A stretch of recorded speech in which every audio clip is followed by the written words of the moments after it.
ነገ ሐምሌ 16 የሰባቱ ኪዳናት ማህተም ስሟን በመጥራት ብቻ ስሟን በመጥራት ብቻ ከስጋም ከነፍስም መከራ የምታድነንና የምታወጣን ስሟን በመጥራትና በዓሏን በማክበር ብቻ ከልጇ ከወዳጇ ከመድኃኔዓለም ከኢየሱስ ክርስቶስ ጋር የምታስታርቀን ዓለም ሳይፈጠር በአምላክ ልቦና ታስባ ትኖር የነበረ ሩህሩሃ እናታችን ቅድስት ኪዳነ ምህረት ናት። የነገዋ እናታችን ቅድስት ኪዳነ ምህረት ቋጠሯችሁን በሙሉ ትፍታላችሁ፣ ችግራችሁን በሙሉ ታስወግድላችሁና እስኪ እናታችን ቅድስት ኪዳነ ምህረት በዚህ በእኛ የኃጢአተኞች ዘመን በዚህ በክፉ ዘመን የሰራችውን ድንቅ ተአምር አባታችን በመድረክ ላይ ሲመሰክሩ አዳምጠናቸው እንመለስ። ታዲያ እናንተም አደራ ለሁሉም የእናታችን የኪዳነ ምህረት ቤተሰቦች እንዲዳረስ ኮፒ ሊንክ ማድረግ እንዳይረሳ። ለእናታችን ለቅድስት ድንግል ማርያም ወዳጆችን በሙሉ ላኩላቸው። እቺ ሴት የመብራን አገልጋይ ነበረችና የኮሌጅ ተማሪ ማታ ተኝታ በሰላም ጠዋት ስትነሳ አይኖቿ አያዩም ሁለቱም። እናቴ መብራት ጠፍቶ ነው ወይንስ አይታየኝም ምንድነው? ኧረ ቤት ውስጥ መብራት አለ አለቻት እናቴ። ኧረ እያየልኝ አይደለም፣ ምንም እያየው አይደለም፣ ምንድነው ጉዱ? ኧረ ጉድ ነው፣ አይኔ እያየ አይደለም አለች። እናትየው ግራ ገባትና ከአልጋ ላይ ደግፋ አነሳቻት፣ ይዛት ወጣች። ከዛ በኋላ ስታይ እውነትም አይኗ አያየው። በአንድ ቀን ሌሊት ታለቅሳለች። እመቤቴ የብርሃንና ኪዳንኪ አንድ ቀንም ቢሆን በፊትሽ ተሰልፌ ዘምሬልሻለሁ፣ አይኔ ጠፍቶ በጨለማ ተውይ መብርሃን እያለች ታለቅሳለች። ሐዋሳ መጣች፣ ታከመች። ዶክተሮቹ እንደዚህ ነው ብለው እንኳን ሊነግሯት የሚችልበት ምክንያት የላቸው። ብቻ ግን ጠፍቷል። በራሷ ወጣ ምትገባዋ በሰው ላይ ወደቀች። እናትም ትሰለቻለች፣ አባትም ይሰለቻል፣ እህትም ወንድምም ለጊዜው ነው። አንድ ቀን እለቱ የካቲት ኪዳነ ምህረት ነው። እመቤታችን ምን የተቀበለችበት ቃል ኪዳን የተቀበለችበት ዕለት የቤቱ አባል ጠቅላላ ነጭ ነጠላ ለብሰው የአገር ባህል ልብሳቸው ለብሰው ኪዳነ ምህረትን ለማክበር ለማንገስ ወደ ንግስ ስፍራ ወደ ኪዳነ ምህረት ሄዱ። እኔንስ ያገለገልኳት ኪዳነ ምህረት እኮ ናፍቃኛለች፣ ደጇን ሳረቅ እኮ ሰንብቻለሁ፣ ተው ውሰዱኝ አለች።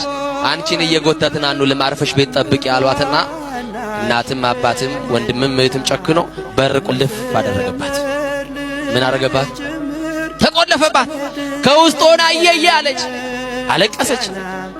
እንዲህ አለቻት፣ ዛሬ የአንቺን ታምራ ያለው አገልግዬሽ ከሆነ ድንግል ማርያም ዘምሬልሽ ከሆነ ኪዳነ ምህረት ያንቺን ታምር ማየው ዛሬ ነው አለች። የተዘጋብኝን በር ከፈችልኝ፣ እኔ አይኔ የለኝም፣ በሩ ከውጭ ነው የተቆለፈው አለችና ነገረቻት። አይ ከሆነ ደቂቃ በኋላ እንባዋ ሳይቆም ለቅሶ ላይ ያለች በሩ ተንኳኳ። መጎብኛ ዘመናችሁ ዛሬ ይሁን። ተንኳኳ በሩ። ለመክፈት ወደ በሩ ጠጋ አለች እየዳበሰች። ማን ልበል አለች። የሩቅ ዘመዳቸው እግር ጥሎት ድንገት የመጣ ዘመድ ነው። የዚችን ብላቴና አይኗ መጥፋቱን አልሰማም፣ እንግዳ ነው። በሩ የተቆለፈው ከውጭ ነው። ቤተ ክርስቲያን ሄደዋል። እኔ ብቻ ነኝ ቤት ውስጥ ያለሁት፣ ከቻልክ በሩን ክፈትና ውስጥ ገብታ አነጋግረኝ አለች። ከፈተውና ወደ ውስጥ ሲገባ ያቺ ሕፃኑን የሚያውቃት ልጅ አይኗ ጠፍቶ ምን ሆነሽ ነው? አላውቅም፣ ተኝቼ ስነሳ አይኔ ጠፋ። ለምን ታለቅሻለሽ? ኪዳነ ምህረት ናፍቃኝ፣ እመቤቴ ናፍቃኝ። አይዞሽ አለ። ከሷ ጋር አለቀሰ፣ እንባዋን ጠረገላት። ምን ላርግልሽ? እንዲህ ያለ ቦታ ላይ ልብስ አለኝ፣ ስጠኝ፣ አልብሰኝ። ነጠላዬም እንዲህ ያለ ቦታ አለ፣ አምጣና አልብሰኝ። እጄን እየመራ ኪዳነ ምህረት ውሰደኝ፣ ጉዳይ አለኝ። ቤተ ክርስቲያን ሄደና እንዳይረጋግጧት አይን ስለሌላት የቱ ጋር ላቁምሽ? ሰው የሌለበት ቦታ ይሻልሻል? አይደለም፣ ጉዳዬ ከኪዳነ ምህረት ነው። የምን በጀርባ ነው የምታቆመኝ? የምን መሸሽ ነው ጉዳዬ? እሷ ፊት ለፊት ታቦቱ ዞሮ ሲቆም ከፊት ለፊቱ ጋር አለ። ተወኝ፣ አሁን ሰው አልፈልግም አለችው። እዛ ስትደርስ እሺ ብሎ እጇን ለቆ በያይዞሽ ብሏት ተዋት። እያለቀሰች አብረዋት የሚያገለግሉ ዘማሪያን እንባቸውን እያወረዱ ድሮ አብረዋት ነበር የሚዘምሩ። ዛሬ ከነሱ ተለይታለች። ሲያዩዋት አይነ ስውሯ ጓደኛቸውን እያዩዋት እያነቡ በእንባ ተቃቅፎ ማልቀስ ሲጀምሩ ቆዩኝ አንድ ጊዜ ጉዳይ አለኝ ከመብራን ጋር አገልግዬሽ ከሆነ ኪዳነ ምህረት እናቴ የዘጋችብኝን በር የከፈትሽልኝ፣ ወንድም እህቶቼ የዘጉብኝን በር ከፍተሽ ያስወጣሽን ኪዳነ ምህረት ዛሬ ደግሞ የሚቀርሽ አንድ በር አለ። የቤታችንን በር ከፍተሻል። ልጅሽ ደግሞ ብርሃን ነው። ምንድነው? ብርሃን ነው፣ መፍትሄ ነው፣ መድኃኒት ነው። የተዘጋውን ዓይኔን ደግሞ ክፈችልኝና ወደ ተዘጋው በር ቤቴ አልመለስም፣ ደጅሽን እየጠረኩ ላገልግልሽ፣ ተአምር ስሪ አለችና ነገረቻት። ከዛ ይህንን እየጮኸች እያለቀሰች ስትናገር የሆነ እጅ መጣና ግንባሬ ላይ ተቀመጠ አለች። የማን እጅ ይሆን? የማን እጅ ይሆን? ይሄ እጅ ያስፈልገናል። ጌታን የታቀፉ እጆች፣ ንጹሃት የሆኑ እጆች፣ ቅዱሳን የሆኑ እጆች፣ ኃጢአት ያልሰሩ እጆች። የኢየሱስ እናት የማርያም እጅ በትዳርሽ ያስፈልግሻል፣ በሕይወት ያስፈልጋል። ይሄ እጅ ሲገባ ነው ጣልቃ ሲገባ ነገሮቻችን የሚቀየሩት። እና ከእጇ የሚወጣው መዓዛ ልቤን ማረከኝ።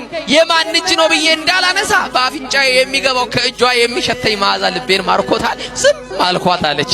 ከዛ በኋላ ከተወሰነ ደቂቃ በኋላ በሁለት ጣቷ ሁለት አይኗ ነካ ስታረጋት እንደ ቅርፊት የመሰለ ነገር ውድቅ ሲልላት የመጀመሪያው የታቦቷ የኪዳነ ምሕረት ታቦት ከፊት ልኝ አይኔ ተከፈተ አለችና በሕዝብ መካከል አይኗ ጠፍታ በሰው ምርኩዝ የመጣችው አይኗ በርቶላት በኪዳነ ምሕረት ዛሬም ድረስ እኮ ይወላችሁ ብትሄዱ ኪዳነ ምሕረት ብትሄዱ ግቢዋን እየጠረገችላት እኔ ማርያም ነው እንኳን አይገባኝም እንኳን ዩኒፎርም ለብሼ ላገለግልሽ ድሮ ዩኒፎርም ትለብሳለች ታገለግላለች። አራው ደምረቱ ለኔ አይነት አይገባም ደጅሽን ነው የምታርገው ቃሌ ይሄ ነው ብላ ደጇን ትጠርጋለች።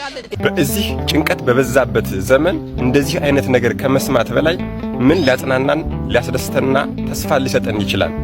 እናታችን ቅድስት ኪዳነ ምሕረት ወይ እርሷን እንደሰማሽ ለእርሷም እንደደረስሽ ለእኛም ድረሽልን።